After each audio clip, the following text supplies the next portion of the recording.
நம்ம தலைவரோட இந்த டயலாக் உங்கள எத்தனை பேருக்கு ஃபேவரட்? உன் வாழ்க்கை உன் கையில் எழுதிருக்கீங்க. ஆமாங்க, நம்ம வாழ்க்கை நம்ம கையில தானே இருக்கு. இதுக்கான முழு அர்த்தத்தை இந்த புத்தகத்துல பார்க்கலாம் வாங்க. வாழ்க்கையில் வேறு வேறு துறைகளில் ரொம்ப சீக்கிரமாக வெற்றி அடைஞ்சவங்கள பார்க்கும்போது அவங்க எப்படி அவ்வளோ சீக்கிரம் அந்த வெற்றியை அடைஞ்சாங்க?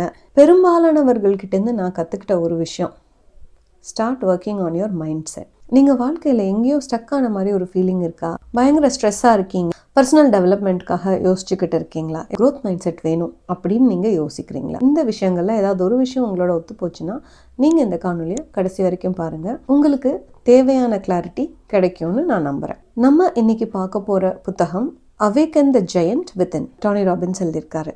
இந்த மாதிரி நான் படிக்கிற பல புத்தகங்கள்ல இருக்கிற ரொம்ப முக்கியமான கருத்துக்களை கொண்டு வந்து சேர்க்கறதுக்காக நான் வீடியோஸ் போட்டுக்கிட்டு இருக்கேன். இந்த மாதிரி கண்டென்ட் உங்களுக்கு பிடிக்கும்னா என்னோட சேனலை சப்ஸ்கிரைப் பண்ணுங்க, என்ன ஃபாலோ பண்ணிக்கோங்க, இந்த வீடியோவை லைக் பண்ணிட்டு பாருங்க. இது எமோஷனல் மாஸ்டரி. எனக்கு ஸ்ட்ரெஸ் இருக்கு, பயமா இருக்கு, நாளைக்கு என்ன நடக்கும்னு தெரியல, ஆங்கர் இஷ்யூஸ் இருக்கு அப்படின்னா நீங்கள் இதெல்லாம் இருக்கும்போது உங்களுக்கு எப்படி தெரியுது நீங்கள் ஸ்ட்ரெஸ்ஸாக இருக்கீங்கன்னு?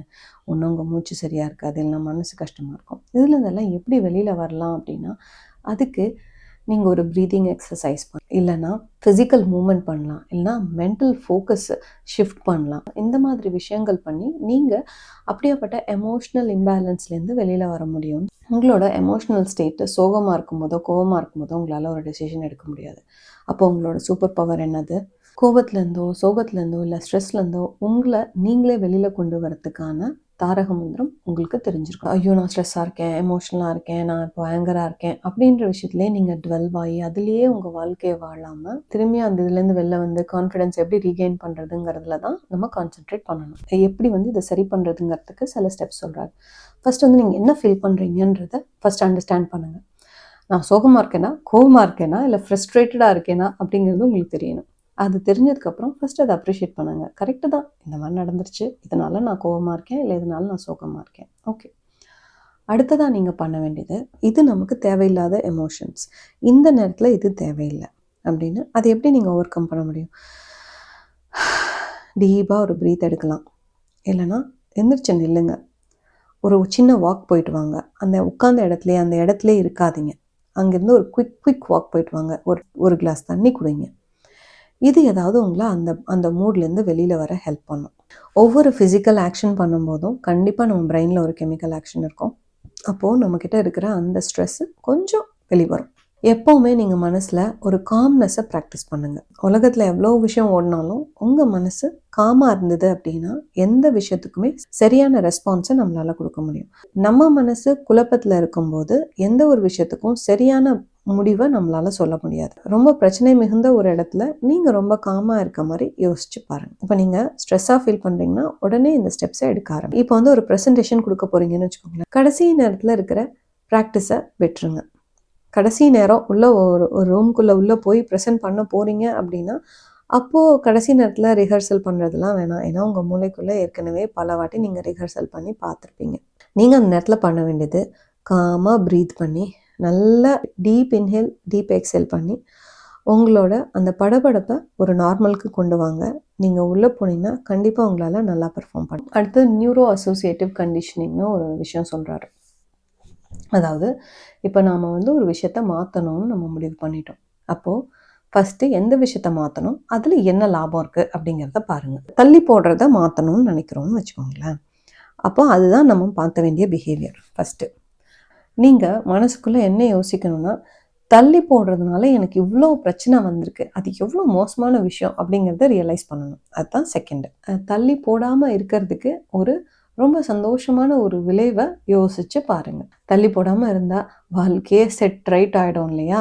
கண்டிப்பாக நம்ம ஒரு பெரிய விஷயத்த அச்சீவ் பண்ண சந்தோஷம் கிடைக்கும். ஸ்ட்ரெஸ் இல்லை, பெயின் இல்லை, லேட் ஆகிடுச்சுன்ற கவலை இல்லை. இது எல்லாத்தையும் நம்மளால் அட்டைன் பண்ண முடியும். ஃப்யூச்சரில் இதெல்லாம் நான் பண்ணேன்னா எங்கே அச்சீவ் பண்ண முடியும் அப்படிங்கிறத யோசிச்சு பாருங்கள். ப்ரொஃபஷ்னலாகவும் பர்சனலாகவும் சக்ஸஸ்ஃபுல்லாக இருக்கிற மாதிரி யோசிச்சு பாருங்கள். அதுதான் உண்மையும் கூட. தள்ளி போடுறதுனால இருக்க பிரச்சனை என்ன, தள்ளி போடாமல் நான் ஒரு விஷயத்த தொடர்ந்து செஞ்சால் என்னென்ன விஷயங்கள் எனக்கு அமையும் அப்படிங்கிறத திரும்பி திரும்பி யோசிச்சு பார்க்க சொல்கிறாரு. இப்படி நம்ம பண்ணும்போது நியூரோ அசோசியேட்டிவ் கண்டிஷனிங் நடக்கும். அப்போ அந்த ஹேபிட் ரொம்ப முக்கியம்னு உங்கள் மூளைக்கும் தெரிஞ்சிடும், உங்கள் உடம்புக்கும் தெரிஞ்சிடும். அப்போ நீங்கள் அந்த ஹேபிட்டை செய்ய ஆரம்பிச்சிடுவீங்க. நம்ம கோல் செட்டிங் அண்ட் ஆக்ஷன் ரொம்ப ரொம்ப முக்கியம். இந்த புத்தகத்தில் growth மைண்ட் செட் அப்படிங்கிறத ரொம்ப முக்கியமாக பேசியிருக்காரு. growth மைண்ட் செட்னா என்ன அப்படின்னா, சேலஞ்சஸ் இருக்குன்னா அதை எம்ப்ரேஸ் பண்ணணும், அதை சந்தோஷமாக ஏற்றுக்கணும். சேலஞ்சஸ், சேஞ்சஸ் எல்லாத்தையும் நம்ம ஏற்றுக்கணும். ஃபெயிலியர்ஸ் நமக்கு ஏற்கனவே இருந்ததுன்னா அதுலேருந்து லெசன் மட்டும்தான் நம்ம எடுத்துக்கணும் இல்லையா, அதுலேருந்து எந்த ஒரு எமோஷன்ஸையும் நம்ம கேரி ஃபார்வர்ட் பண்ணக்கூடாது. அதே மாதிரி கான்ஸ்டன்ட்லி இம்ப்ரூவ்மெண்ட் சீக் பண்ணிக்கிட்டே இருக்கோம். நான் ரொம்ப நல்லா பண்ணிட்டேன், பட் இதை விட இன்னும் நல்லா பண்ணணும்னா என்னத்தை சேஞ்ச் பண்ணணும் அப்படின்ற விஷயங்களை நம்ம தெரிஞ்சுக்கிட்டு அதுக்கேற்ற மாதிரி நம்மளோட வேலைகளை மாற்றிக்கணும். growth மைண்ட் செட்னா என்னன்னு தெரிஞ்சிருச்சா? அடுத்தது constant and never ending improvement. அதே மாதிரி ஐயோ இது பண்ணால் இந்த தப்பு நடந்துருமா, இந்த செட்பேக் ஆகிடுமா அப்படின்னு யோசிக்காம நல்ல ஒரு ஃபீட்பேக்காகவும் நல்ல விஷயங்களை லேர்ன் பண்ணுறதுக்கான ஆப்பர்ச்சுனிட்டிஸாகவும் நம்ம பார்க்க ஆரம்பிக்கும். இந்த மைண்ட் செட் நமக்கு கண்டிப்பாக கம்ஃபர்ட் ஜோனை விட்டு வெளியில் வந்து புது புது டெக்னாலஜிஸ், புது ஸ்கில்ஸை கற்றுக்கிறது, இந்த மாதிரி பல விஷயங்களை செய்யறதுக்கு நம்மளை ஆர்வப்படுத்தும். ஸோ growth மைண்ட் செட் ரொம்ப ரொம்ப முக்கியம். அடுத்து அவர் சொல்கிறது continuous learning. growth mind set மட்டும் இருந்தால் பத்தாது, கண்டினியூஸாக நம்ம லேர்ன் பண்ணணும். ரொம்ப சக்ஸஸ்ஃபுல்லாக ஒரு விஷயத்த நம்ம செஞ்சுட்டோம் அப்படின்னா அடுத்த விஷயம் செய்யறதுக்கு இன்னும் நமக்கு அதிகமான ஸ்கில்ஸ் தேவைப்படும். அப்போது அதை கற்றுக்கிறதுக்கு நம்ம என்றைக்குமே தயங்கக்கூடாது. நம்மளோட ப்ராக்ரஸை ரிவ்யூ பண்ணுறது, ஸ்ட்ராட்டஜிஸை அட்ஜஸ்ட் பண்ணுறது. ஏன்னா எல்லா இடத்துலையும் ஒரே மாதிரியான ஸ்ட்ராட்டஜி அப்ளை ஆகாது. நம்ம ஸ்ட்ராட்டஜியை எங்கே மாற்றணும், எப்படி மாற்றணும்னு நமக்கு தெரியும். அதே மாதிரி எந்த ஒரு சேஞ்சுக்கும் ஓப்பனாக இருக்கிறது ரொம்ப ரொம்ப முக்கியம். கோலை செட் பண்ணுறது, கிளியராக விஷன் செட் பண்ணுறது, அதுக்கேற்ற உழைக்கிறது, அந்த சக்ஸஸ்ஃபுல் பீப்புளோட ஆட்டிடியூட் என்ன, அவங்களோட பிலீஃப் என்ன, இதெல்லாம் பார்த்தோம்னாலும் அதுவும் growth mind set and continuous லேர்னிங்கில் தான் கொண்டு போய் முடியும். ஸோ ஒரு growth மைண்ட் செட்டை உருவாக்கிக்கிறது, லைஃப் லாங் லேர்னிங்கை எம்ப்ரேஸ் பண்ணுறது, சேஞ்சை எம்ப்ரேஸ் பண்ணுறது, இது எல்லாமே ரொம்ப முக்கியம். ஆக அவேக்கன் த ஜெயண்ட் வித்தின் அப்படிங்கிற புத்தகத்தில் ஜெயண்ட்னு குறிப்பிட்டிருக்கிறது நம்மளோட மைண்டு தான். நம்ம மனசை செம்மைப்படுத்தி வச்சுக்கிட்டோம் அப்படின்னா மிகப்பெரிய வெற்றிகள் நமக்கு காத்திருக்குன்னு நமக்கு தெரியுது. மனம் அது செம்மையானால் மந்திரம் அது தேவையில்லை. இந்த புத்தகத்தை பற்றி உங்களுடைய நண்பர்கள் யாராவது தெரிஞ்சுக்கணும்னு நீங்கள் நினச்சிங்கன்னா அவங்களுக்கு இந்த காணொலியை ஷேர் பண்ணுங்கள். நம்ம மீண்டும் சந்திப்போம்.